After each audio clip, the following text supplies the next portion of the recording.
So welcome to the first book launch in our Normative Orders book launch series in this year. I hope the year started well for you, even though we all know this is an unusual year. It will go down in the history of modern times as the year of catastrophe and crisis. And so discussing Per Illner's new book, Disasters and Social Reproduction, Crisis Response Between the State and Community, is as timely as it could be. I congratulate Per on the achievement of publishing this book, which just came out with Pluto Press, and he even had the possibility to include reflections and a chapter on the COVID-19 crisis. I will say a few words. Well, I won't say much about the book because Per is gonna introduce it and tell us what range of topics and era of the American political landscape and emergency issues and emergency aid between the state and civil society this book covers. I will say a few words about Per, who studied sociology and philosophy and media studies at Goldsmiths College at the University of London, had research stays in Berlin, and received his PhD from the Copenhagen Center for Disaster Research.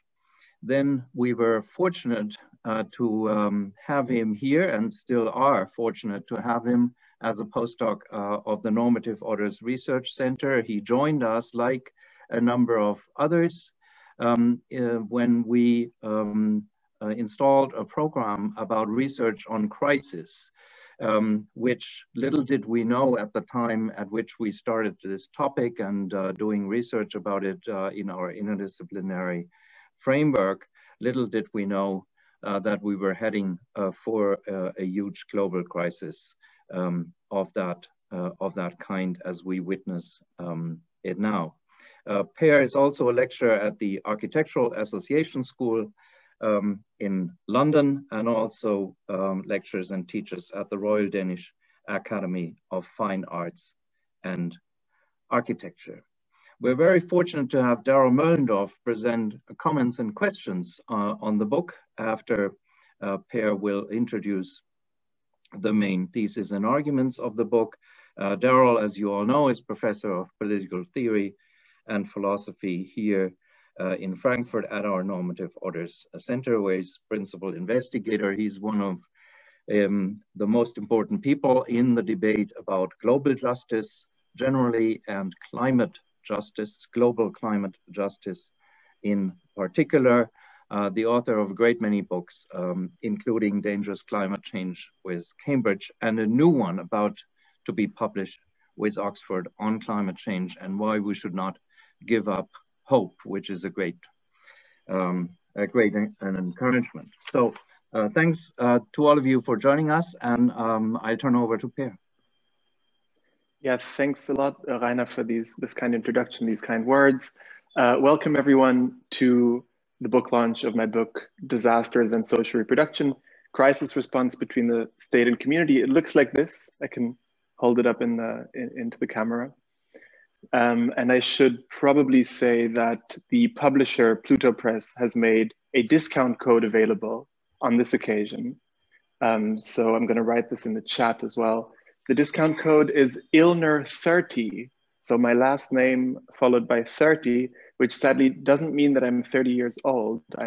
I thought this was a flattering idea at first, but actually it doesn't mean I'm 30 years old. It just means you get 30% off the book price, which is a good, I think, like euros now, or which is a good deal. Sure to get the paperback. Can you hear me all right? Is the audio okay? Well, not really. I at least just had some trouble hearing these last words of you. So maybe it is better if we, even though this is terrible because you will speak to a dark screen, if at least, yeah, most of us turn off the video and so relieve the channel a little from stress, and hope that we can follow you well. Okay, if other problems, if that problem reappears, I let you know. Okay, maybe it's my microphone, or you don't think it's my microphone on these headphones? I can try and disconnect them. It's okay now. It seemed as if it was the connection rather than the microphone, but okay, we'll see. Okay. So, I mean, I'm really happy to be doing this this book launch here. It's a very meaningful occasion for me because, as Rainer said, it's the culmination of my time spent at Normative Orders, where I set out with a group of fellow researchers 3 years ago, roughly 3 years ago, to research notions of crisis. And so my contribution to this is to really couple a kind of analysis of crisis with an analysis of disaster. And by that, I mean natural and man-made disasters. And so in the next 10 minutes or so, I'm going to just give you an idea of the context under which I came to write this book, give you an introduction to the main themes, and then give you a kind of chapter overview of the individual chapters that I discuss in the book. So the starting point of this project, which really set me off on it, was the observation that when looking at natural and man-made disasters in the last 10 years or so, so in the last decade, but also going back longer, radical mutual aid initiatives had actually gained a significant importance in the fight against these disasters. So to give you an example, and I'm sure people will be somewhat familiar with these, in 2012, the so-called superstorm Sandy struck the American East Coast. And during that time, while all the official disaster relief organizations, such as what in the United States is the Federal Emergency Management Agency, FEMA, and more kind of international organizations such as the Red Cross, were of course on the ground, they were far surpassed by a civil society-led relief network, which was organized by Occupy Wall Street. Right? So Occupy Wall Street had happened and had been more or less chased away from Zuccotti Park in 2011, so just the year before the hurricane struck. But people that were active in Occupy quickly banded together and actually launched an incredibly successful mutual aid network, which was called Occupy Sandy. 5 years later, Hurricane Harvey struck Texas and regions in the American South. And similarly to the case of Occupy, this time around, activists from the Black Lives Matter movement, which was also of course, still is, it's picked up speed, in fact, again, but already in 2017 was a very important and prominent social movement. Activists of this movement got together to provide direct emergency relief to their neighbors in their community. And this was done under the name of the American Black Cross, right? So kind of fusing together this idea of Black Lives Matter with the Red Cross notion of emergency aid.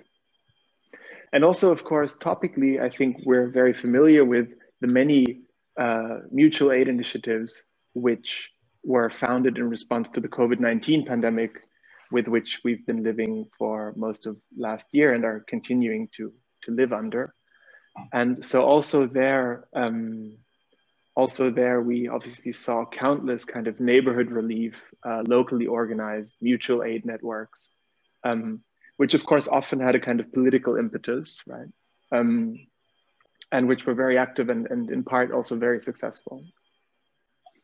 And the second observation then, which got me going on this project, was the observation that whenever ordinary people get together in this way to assist each other, to provide relief, to self-organize within their communities, politicians across the entire political spectrum, as well as academic researchers and the media, kind of generally applaud in a huge outpour of enthusiasm these movements. And of course, this is often actually really puzzling because often these movements set out with a clearly oppositional agenda, right? They were actually more often than not, they critique the state-run relief initiatives as well as the private or marketized relief initiatives that are normally kind of running the show on the ground. And so this really struck me as odd, right? So how can it be that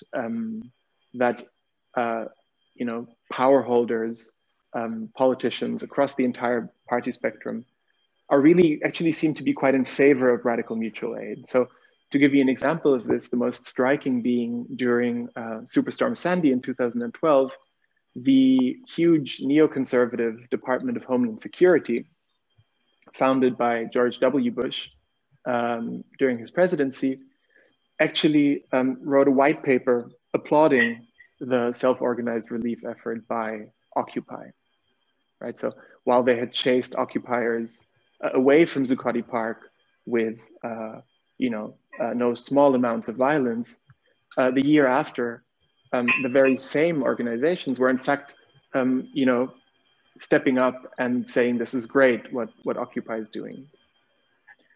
Similarly, in the case of Hurricane Harvey, Black Lives Matter activists were actually approached by corporations such as Amazon to kind of coordinate relief efforts together, right? Or another thing which, you know, actually appears quite bizarre if you think of the you know, like rather ruthless cuts on labor organizing and general welfare provision that Amazon actually enforces in their warehouses, which of course are populated by primarily racialized logistics workers. And also in the case of COVID-19 and the relief initiatives that organized around this, we had politicians across the entire party spectrum, from Donald Trump himself to American liberals such as Alexandria Ocasio-Cortez, really applaud mutual aid and emphasize kind of time and again that mutual aid is really beautiful. It brings people together, people self-organize, and this notion that they don't have to wait for government to do something. This idea that that government can kind of like independence of mutual aid from government, which was, I think, reoccurs kind of time and again in these discourses. And the question that I ask in the book then is how can this be, right? How is it that radical mutual aid initiatives, which are often socialist or anarchist or racial justice inspired, are so easily applauded by conservative and reactionary politicians and decision makers? And the answer that I give to this question in the book is the injunction that I have is that we ought to look at mutual aid not as a primarily moral or affective phenomenon, right? This is how it's often referred to in discourses, that mutual aid initiatives are motivated by solidarity, by a kind of affective notion of goodwill towards their neighbors, a kind of empathy that we bring towards the realm of civil society, but rather we ought to understand mutual aid materialistically as what I call in the book, social reproductive labor. And I think this is probably worth dwelling on a little bit, just what I mean by this. So the notion of social reproduction that I draw on in the book is really comes out of and is inspired by a Marxist feminist work from the 1970s.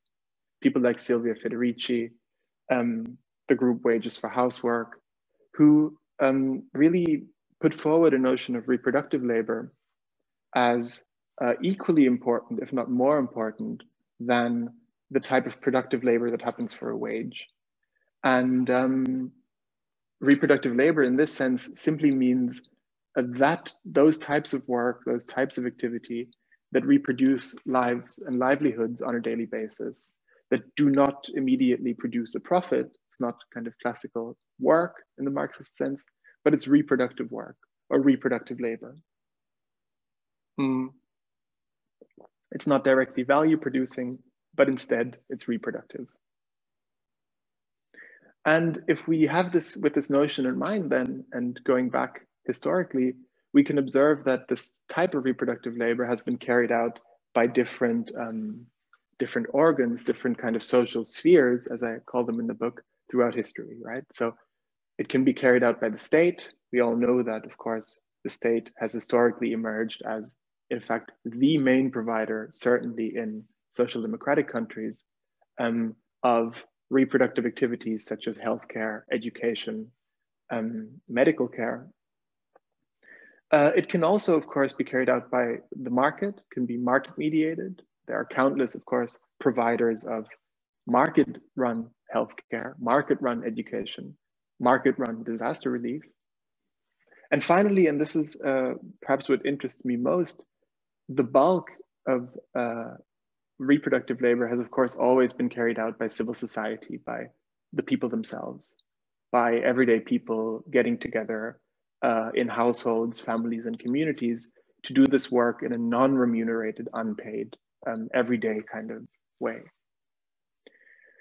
And the book then goes back through the 20th century and evaluates the relation between the state, the market, and civil society in key moments in the 20th century, key moments of disaster, where a kind of new configuration of these spheres, right? The state, the market, and civil society, in the provision of disaster relief, but also generally in the provision of social reproductive welfare, where these spheres kind of become reconfigured.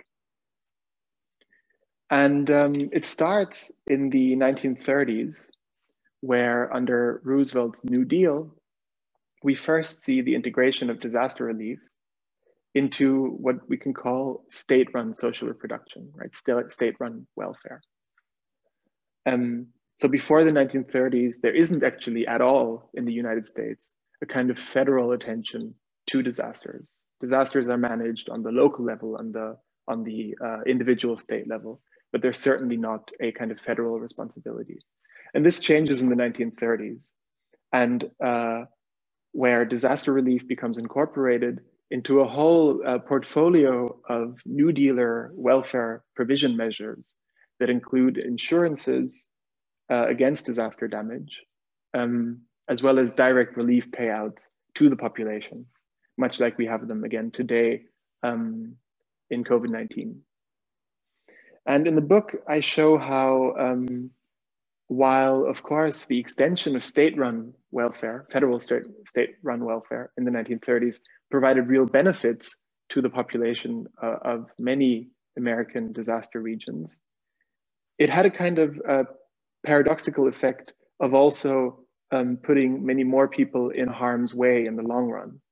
And this I tried to show by focusing on real estate development in the most disaster-prone regions of the US, namely Florida and California, where essentially the government was so generous in its provision of hurricane insurance that after every hurricane struck, in fact, wealthy hotel operators, people working in the tourism industry, were able to build back really, really quickly with state-run, state-administered relief, developing these regions to enable infrastructure development, the continued flow of tourists. So tourism was always, since the 1920s, a really big industry in both Florida and California.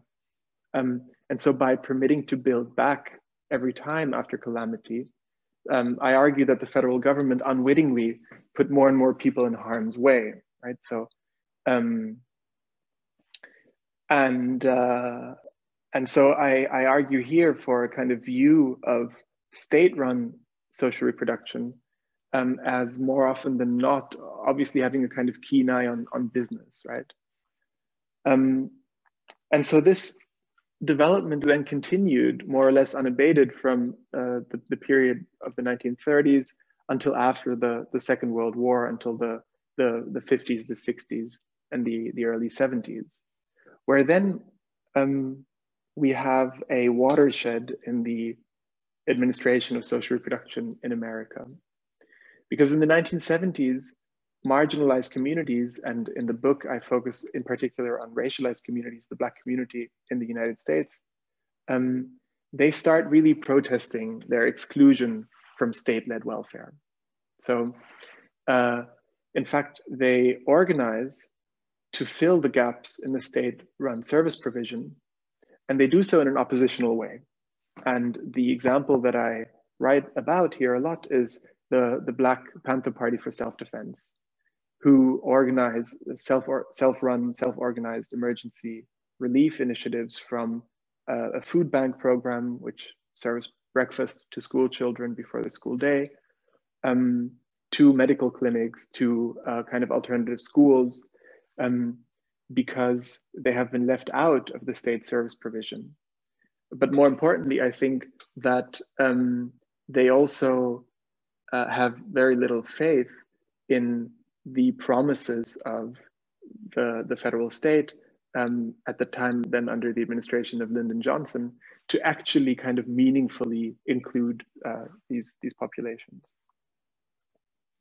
And so the Black Panther survival programs are really important here because they in a way form almost the template of self-organized social reproduction in my account here. And they've had the effect through militant organizing of actually pushing the state often to extend their welfare portfolio to include these marginalized communities, right? So in a development that I think we see often, it's a paradoxical development, but in this development, we see the thing that more often than not, self-organized militancy is actually really effective in enforcing not revolution, which is often what they actually aim for, but reform, right? They're able to force concessions from the state. And this is exactly what happened in the 1970s with the Black Panthers as well. And then, and this is why it's a watershed, because in the 70s, really this regime of this kind of Keynesian expansion spree, right?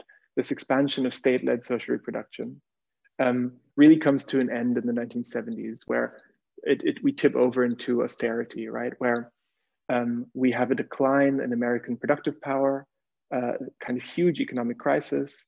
The American economy shrinks quite drastically and tips over into an environment of persistent low growth, which in fact we're still within, and where the COVID-19 pandemic has, of course, I mean, we will see, I think, a huge COVID recession in the United States and, you know, for years to come. And so in this environment that the Marxist economist Robert Brenner has referred to as the long downturn, right? This idea of a long downturn starting in the 70s, but even kind of mainstream economists today refer to as secular stagnation. In the financial press, it's often called Japanification. And it basically means a kind of persistent low growth environment. And so an American government responds to this in a kind of desperate attempt to rekindle production. There's this idea that we can, in fact, rekindle production if we create attractive opportunities for investment. And this means, of course, imposing austerity measures on the population. It means a wide state retrenchment of social services in schools, hospital, and welfare. And one of the areas which has been particularly affected by this is the area of disaster relief, which is, of course, ironic because at the very same time, we have an increase in recorded disasters. At the very same time, the effects of anthropogenic climate change really begin to kind of take an effect. And we have a drastic increase in disasters. And at the same time, the federal government is in fact rolling back its aid programs. And I think this environment of austerity then helps us to explain what goes on here. So in this environment, of course, we have on the one hand, the real need of self-organized relief initiatives to step up and fill the gaps in the state service provision. There's really, I think, a strong need today for programs like this, self-organized programs. But at the same time, of course, they run the risk of merely substituting and thereby legitimating state withdrawal. So this is the argument that I make in the book and that I exemplify with the case of Occupy being so kind of widely applauded by the Department of Homeland Security, which in fact did so simply to the year after in order to axe the emergency aid budget by, I think, like quite a drastic amount of money. arguing that civil society initiatives could take, in fact, the state's place. They were so good at self-organizing relief that they could, in fact, substitute for these government programs. And so I think this explains the kind of paradox of self-organization today. And the book then ends with a few reflections on the COVID-19 pandemic, and by also trying to navigate the environment that self-organized reproductive initiatives find themselves in, right? So to figure out what are the possibilities of classical political tools like demands on the state, perhaps initiatives such as a strike and so on. So I kind of end the book by thinking about this in relation to the COVID-19 pandemic. So that's the book, and I'm of course happy to take any questions that may arise. Great, thank you so much, Per. And now I would turn over to Darrel, if he reappears. There he is. Okay, Darrel, your turn. Thanks so much, Rainer. So, I mean, first of all, Per, congratulations. Great book. And you've obviously used your time at Normative Orders really well and really productively. And of course, as a member of Normative Orders, I'm very proud to see that you've done this. And it's really also wonderful to know that in bringing postdocs in, that they have the opportunity to both advance their career, but also to present or to develop work of such high quality as this one. So it's really, really well done. To those of you who are now listening in, it's a remarkably rich book.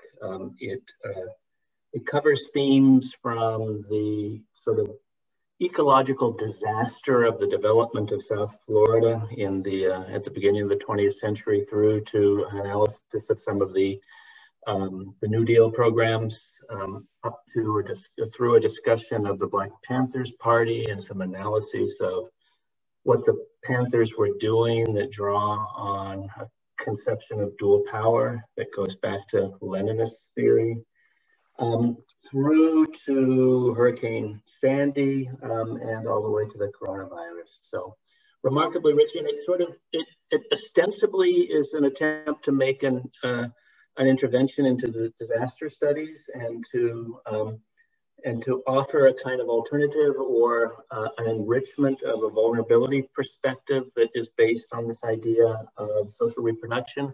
But it's actually much more than that, as it turns out. I mean, it's also a kind of analysis of a certain kind of radical social theory that has its origins in Marxism, but departs from a sort of classical Marxist point of view and is inspired and informed by socialist feminism. So let me say, I think I'll try to keep the rest of my comments brief, but let me say, I think what for me is interesting are sort of two broad clusters of questions. The first of which is, what is to be gained theoretically by focusing on social reproduction theory? How does it advance our understanding of the impact of disasters on communities? So what's to be gained theoretically from social reproduction theory? And then you stating this question quite self-consciously, if we take social production theory seriously, what is to be done? I say self-consciously because that's the title of a famous book by Lenin. So, Darrel, before you go on, you have a tendency to wander around, to come closer and further away. The sound is better if you're closer. Okay. All right. Maybe I should sit instead of stand. Well, at least not wander around, even though philosophers have a peripatetic style. But yeah, come closer. Yeah. Come closer to the mic. We're all students of Aristotle at the end of the day. Okay, so look, I mean, what is social? Let's just say something about social reproduction theory, just very briefly. So the thought is, going back to Marx, that the world we live in is a world that's produced by labor, and laborers expend labor power. And they expend labor power in a given day, and they come home from their day at work, and they receive remuneration for their labor power. They come home at the end of the day and they're exhausted. And this labor power needs to get reproduced so that they can get up the next morning and continue to work. I mean, that's the core thought. So what happens at home? Well, they come home to a clean house, they come home and they get fed, et cetera, et cetera. And Marxist feminists in the 70s, I think primarily in Great Britain, noticed that actually this whole process depends upon this body of unpaid labor, right? This unpaid labor, namely women at home who do the reproducing of the labor power for the men. They started a movement called the Wages for Housework movement, and it was focused on this idea of the social reproduction of labor. And what Pierre does, I think, is fascinating. Of course, it's not only Pierre who's doing this; it's other theorists. They expand this notion of social reproduction and social reproduction of labor to a large set of activities that extend far beyond the household. And these can include things like education, right? So it's not just the reproduction of labor from 7 p.m. at night to 7 a.m. in the morning that allows them to work the next day, but it's the reproduction of the next generation of laborers that becomes important. So we have then the idea of thinking of the whole educational and social framework as an activity of the social reproduction of labor. And what Pierre wants to do, really interestingly, I think, is to take this analysis and to apply it to the problems of disaster and the problems of vulnerability to disaster. So when you think about vulnerability, you might think about vulnerability at least this way. You say that when we say that somebody is vulnerable to a disaster, let's call it a natural disaster, right? When somebody's vulnerable to a disaster, it's a combination of at least two different factors. One is their exposure to the threat of the thing happening, right? If they live along the coast, the exposure to the threat of the rising seas. But additionally, it's also a factor of their capacity to cope with this threat. Some people have varying capacities to cope depending upon, for example, their income, right? Or their capacity to insure themselves, whatnot. And I take it that what Pierre's pointing out is that this notion, at least the coping part, but also perhaps the exposure part, is very much a function of a history of social reproduction. It's very much a function of going back to a certain way in which capitalism reproduces itself and reproduces itself in ways that make people differentially vulnerable. And this comes out really nicely at the end when he's talking about COVID. So he says, this is on page 126, from a social reproduction perspective then, it's not the pre-existing medical condition of individuals, but rather decades of socioeconomic marginalization that have caused COVID-19 vulnerability. He says, a social reproduction approach to COVID-19 links the vulnerability of African Americans to the combined histories of health inequality, and then going on. So what this perspective then wants to do is to look at the ways in which people have been marginalized as a result of capital development, or the ways in which the state has not being funded by a process of capital accumulation, being supported by a tax base that's a product of capital accumulation, either does or hasn't served particular communities well, that results then in these kinds of vulnerabilities. At least this is my interpretation of what he's doing. He can, of course, contradict me. So one question is, what do we learn from this perspective that's theoretically important? And I gather that what he would want to say, that we learn from this perspective, rather than just focusing on a vulnerability perspective, is we learn something about how it is that vulnerabilities arise. So it's not just that we should be worried about people being unable to cope with certain kinds of disasters, but it helps us to understand how it is that people haven't been able to cope with respect to certain disasters. So why is it that there are poor people living, let's say, along the coast that are going to be threatened by inundation when the sea levels rise and don't have any capacity to deal with that? Well, this approach gives an analysis that's rooted in the history of their exclusion from various political and social processes. I think that's sort of the nut of the idea. One question to ask is whether or not this notion, this concept of social reproduction can be stretched so far, right? Can it be stretched from its origins in the household to the broader social fabric? And one place in which that came up for me is when he talked about the vulnerability of old people in Chicago in the heat wave of 1995, the elderly. Elderly people died in that heat wave in mass numbers. And they were vulnerable because of their poverty to the heat wave. But whether that was really a problem of social reproduction is a little harder for me to see, because the elderly, of course, are at a point in their life in which they're not working anymore, right? They're retired, they're living on pensions or living on Social Security. So whether or not maintaining or supporting the elderly can be thought of within this concept of social reproduction, I think is, well, it's not obvious to me. Let's put it that way again. All right, so, but let's take it seriously in general. That's a fairly minor critique, right? Let's take it seriously as a concept generally. How does it inform our activity? What should be done, right?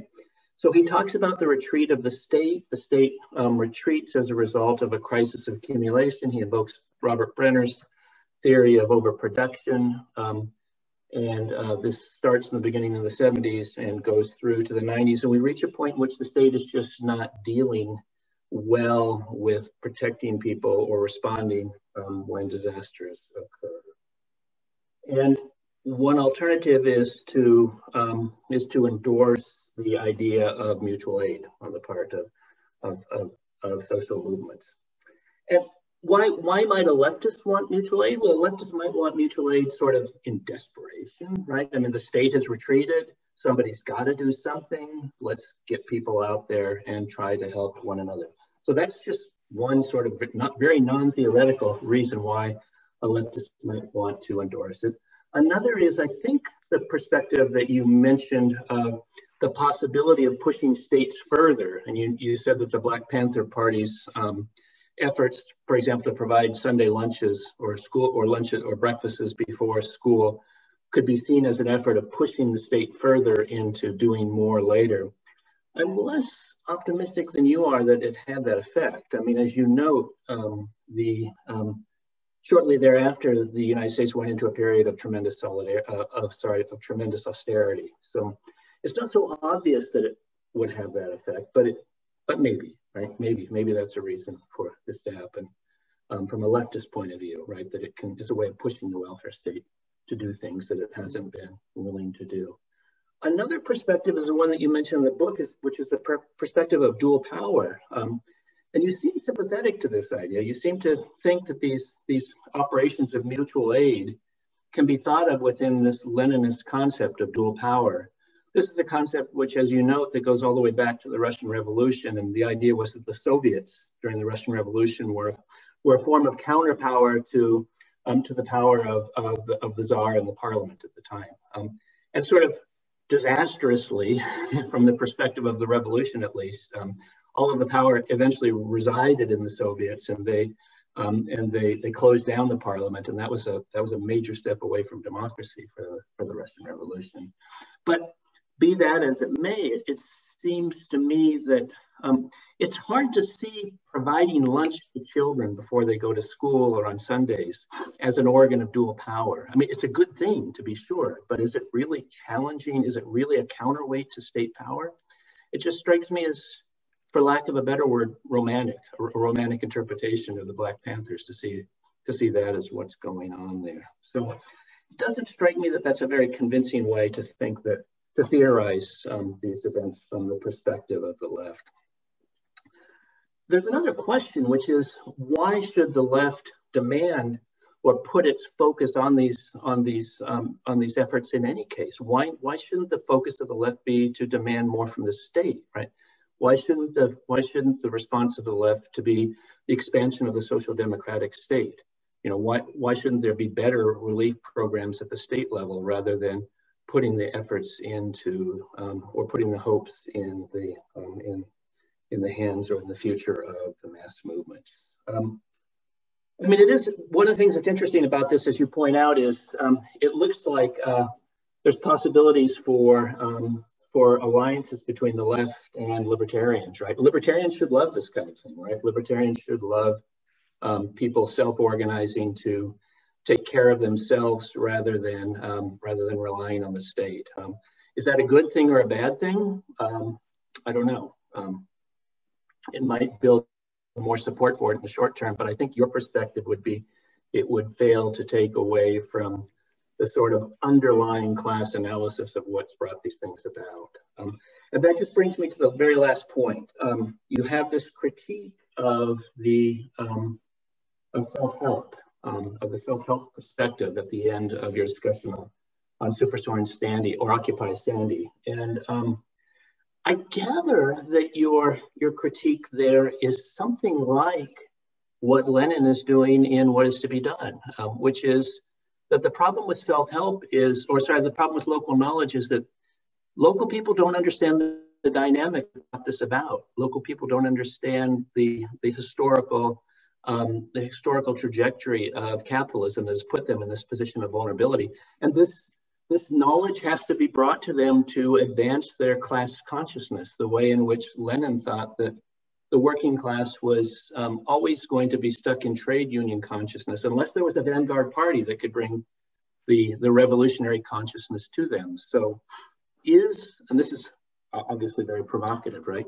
But from your point of view, is there a need for a vanguard party to bring to the people who are struggling in efforts of self-help, bring to them the broader class consciousness of the social reproduction theory so that they understand why it is from the perspective of the dynamics of capitalism that they're in the position that they're in?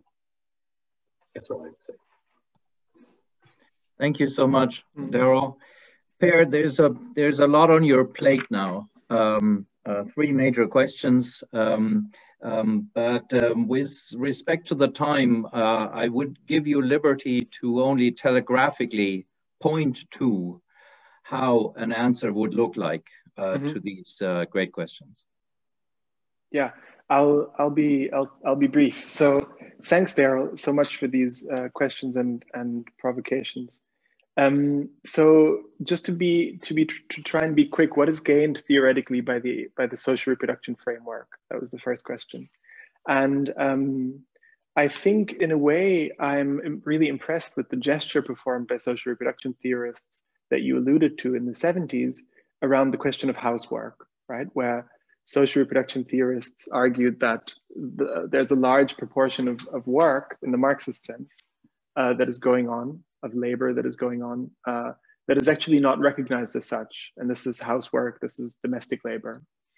And there's a mystification going on with housework in the sense that it's actually framed as non-labor. It's framed as a labor of love. It's framed as something that that is just kind of firmly rooted in the gendered sphere of womanhood, something that is almost like a kind of natural instinct or something like that. This is how housework is talked about pretty widely, and even still in the kind of 1670s. And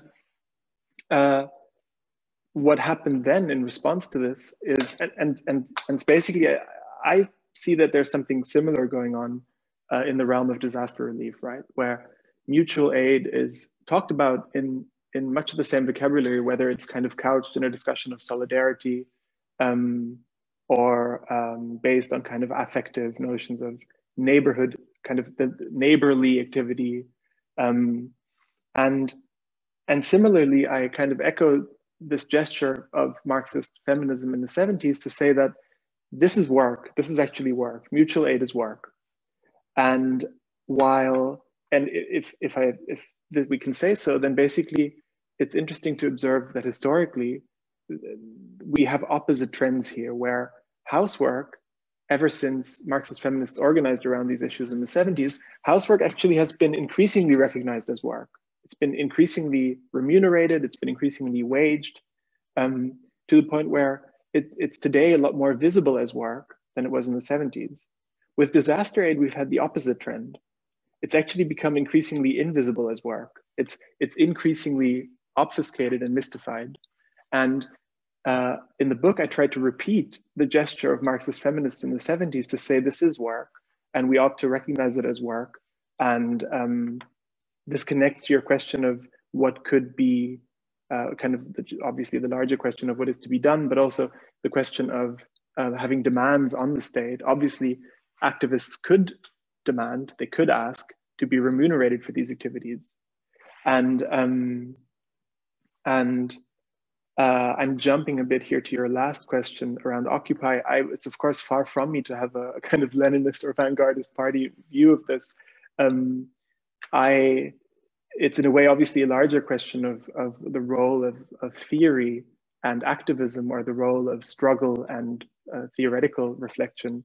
I mean, I think obviously as a theorist observing these struggles, my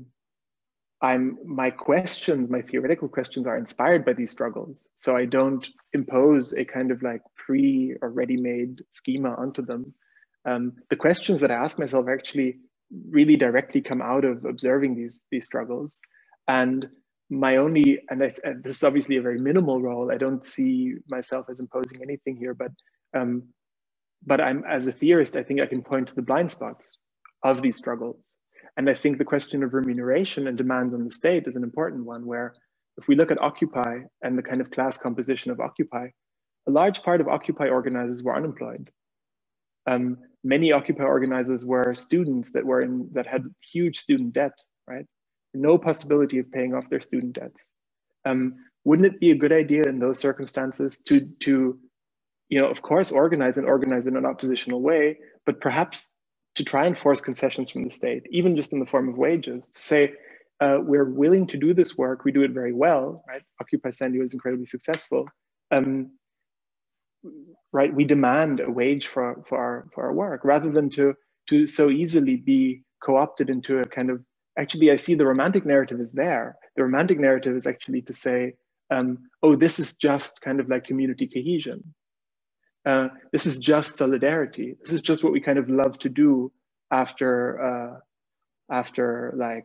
work or after wage labor. And so that's the impetus that I have with Occupy, that couldn't the class position of occupiers being in large part, indebted students and the unemployed, wasn't there a real moment there of asking to be waged, right? Like wages for housework, wages for disaster relief, that really like wasn't used actually. So that's the only, it's a kind of small corrective, or if it's even a corrective, it's more just like a kind of observation. And I think this is what theory can provide in dialogue with these struggles. So your points about vulnerability, I think that's really important, because vulnerability is a big concept in disaster studies, and I'm in constant dialogue with it. And my main grudge with it is that it's not a systematic concept. It's very, very specific, but it's to its detriment that it's so specific, because vulnerability scholars always talk about the lack of coping mechanisms in certain vulnerable communities as being due to specific vulnerability factors. So it's because of age vulnerability, meaning that they're senior citizens, or it's because of health vulnerability, they're lacking health insurance, or it's because of poverty as a huge vulnerability factor. And what I tried to do with the social reproduction framework is to explain how what appears as a particular vulnerability, right? Of course, these people are poor, they're not health insured, and they may be elderly. That's not the point. The point is, how can we understand these particular vulnerability factors as actually systemic, as part and parcel of just business as usual, and as the kind of ordinary marginalization of communities under capitalism. And of course, it's true that the very reproduction of capitalism requires large parts of the population to be disenfranchised.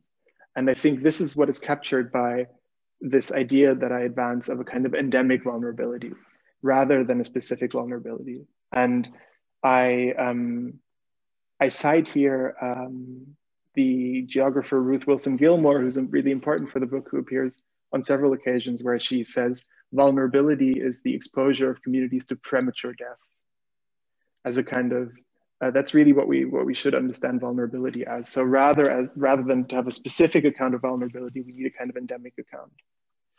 And lastly, I think with the pensioners, and can they still be thought and understood as with the social reproduction framework? I think so, because so what happened was that there was a heat wave in Chicago in the 90s, and a disproportionate amount of senior citizens died.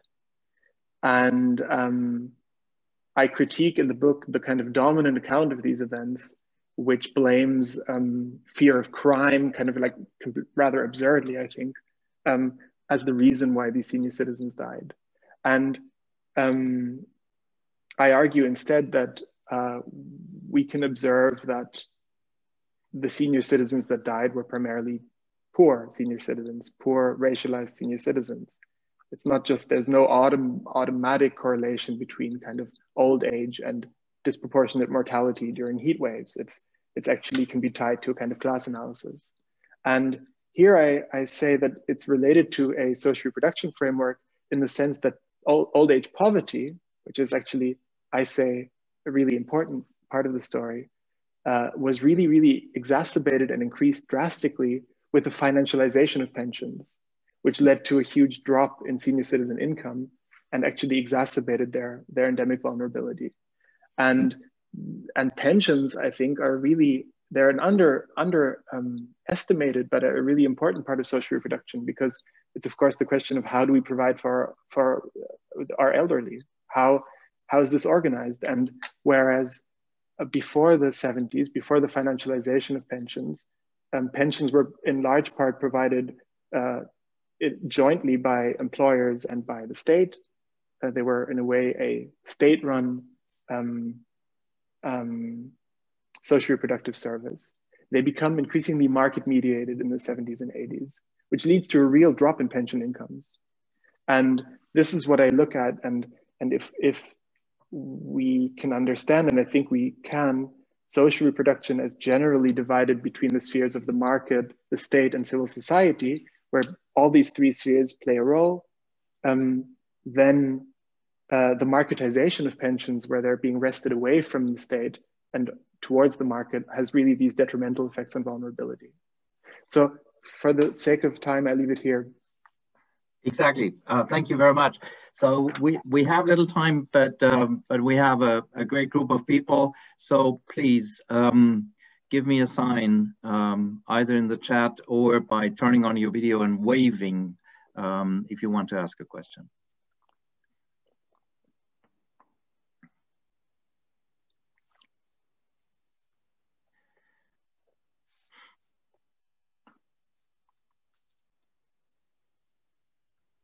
Well, it's not that we have no time, so please go ahead. Marcus. Yeah, thanks. Hi. So I haven't read the book, so I can only go on the basis of the conversation you've just had with Darrel. I wanted to ask you about what maybe is a tension, if I've understood correctly. So at one point in your presentation, you suggest that vulnerability to disaster is constructed by certain public policies that encourage the rebuilding of hotels and infrastructure in particular areas. Mm-hmm. And then, so that's one point.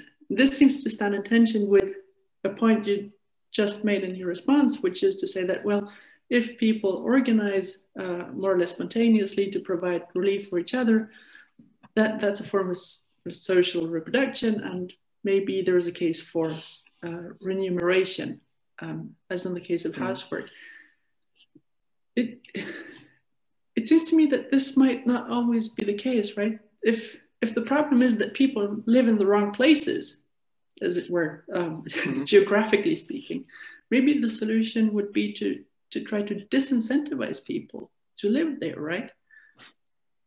So instead of having state orchestrated financial relief after disaster, maybe there shouldn't be any. Maybe it should just be up to people to self-organize as best as they can, because we don't want to support people living in floodable areas or something like this. Does that make sense? And yeah, is that a problem for your account? It makes perfect sense. There's a beautiful and very kind of combative essay about this by Mike Davis, where he talks about wealthy people that live in California and Malibu, where you have the wildfires every day. And the essay is called "The Case for Letting Malibu Burn." And in that essay, he kind of makes exactly that argument that people, it's simply too hazardous to live in these areas. And it's a critique of, and I would completely subscribe to this critique, I echo it in the book, where he says, the problem is that there's a huge inequality in the provision of state-run emergency relief, where a lot of the money, which is taxpayers' money, goes into rebuilding wealthy properties in Malibu or in Florida. And it doesn't go to people in inner cities who suffer disproportionately from heat waves. So on the one hand, we have the kind of spectacular disasters of the hurricane or the wildfires. On the other, we have the kind of more mundane heat wave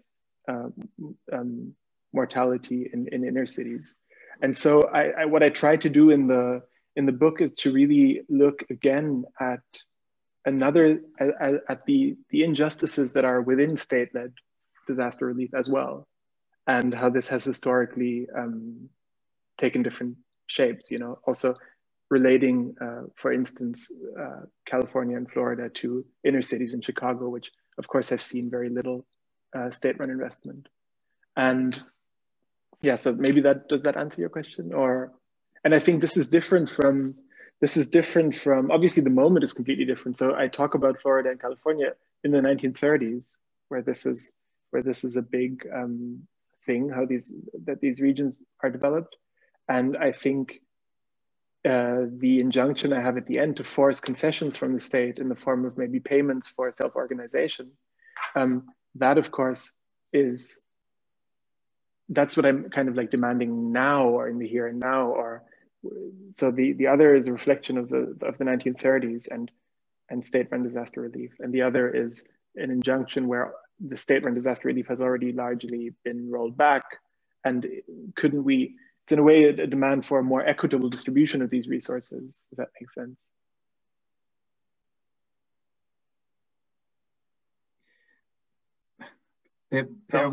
We're almost.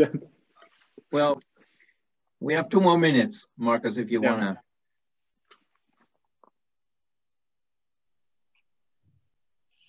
Well, but the problem still remains. I think that there might be a tension between sort of remunerating social reproduction on the one hand, and the other objective of making people reside in places that are appropriate. And if people have settled in too dangerous places, one might have to sort of roll back relief in order for settlement here to stop, right? And I'm not Absolutely. Sure that from your response, I see how you resolve that tension. Absolutely, but I mean, the tension is resolved by saying that there's a class distribution in the vulnerability to disasters, where wealthy people live in seaside areas like Malibu. That's not a good thing. They shouldn't live there, because if they didn't live there, we wouldn't have to spend taxpayers' money on bailing them out after a disaster. People in inner cities don't choose to live there. They live there because they have work there. They have to find work, so they live in the inner cities. They deserve our attention more than millionaires in Malibu. That's the argument. Too bad for the guys in Malibu. But Per, can we have a quick last question by Jason? Yeah. Thanks. Yeah, the Malibu fires, this reminds me of a Dead Kennedys song, but he was thinking about fires up in the Bay Area, actually. My question, Per, is I wonder, obviously I haven't read the book, do you explore this tension on the left and the sort of the more radical left about how they aim their sort of political intentions and strategies either towards movement type politics versus representational politics, or, you know, politics proper? Because it seems like, you know, in the 70s, late 60s and 70s, well, I'll just stop there. I think if you understand the question, I'll just leave it. Okay, thanks. I understand. It's a really good question because of course, my template, what in the book I use as a template for self-organized social movements, the Black Panther Party, of course, actually, you could argue that the Black Panther Party actually had a fairly kind of centrist organization, which wasn't on par with kind of more, let's say, grassroots efforts such as Occupy. So there's a question if they're even kind of like comparable. If that's the question, there is a tension there, of course, and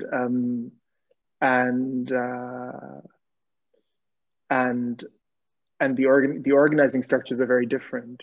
In a way, both have pitfalls, right? So I show how the Black Panthers were incredibly reliant on donations by the Black bourgeoisie, for instance, which got them to a real pickle. And similarly, but there, I mean, the problems are then quite similar in the sense of accepting kind of like donations from people that will then influence you, or so. Yeah, I mean, Occupy then accepted donations from Home Depot and other like department stores in their efforts. And so I don't know. So there's a whole problem there of kind of co-option, or when do movements become, you know, too influenced by or too dependent on donors? When do movements become kind of like NGOs? Okay, thanks, Per. Sounds interesting. Thank you. Thank you so much. Thanks to Per, especially for giving us the occasion for this discussion. Our hour came to an end. Thanks to Darrel for the great comments and questions. Thanks to those who asked questions. May I express a hope to close, namely that, Per, you continue this work, because the dynamics that you point to, that you analyze in reconstructing American history with respect to the civil society, state, and economy dynamic, I think not just a new chapter might have to be written if we continue to analyze what the COVID responses, also responses by the state, as Joe Biden now announced, whether that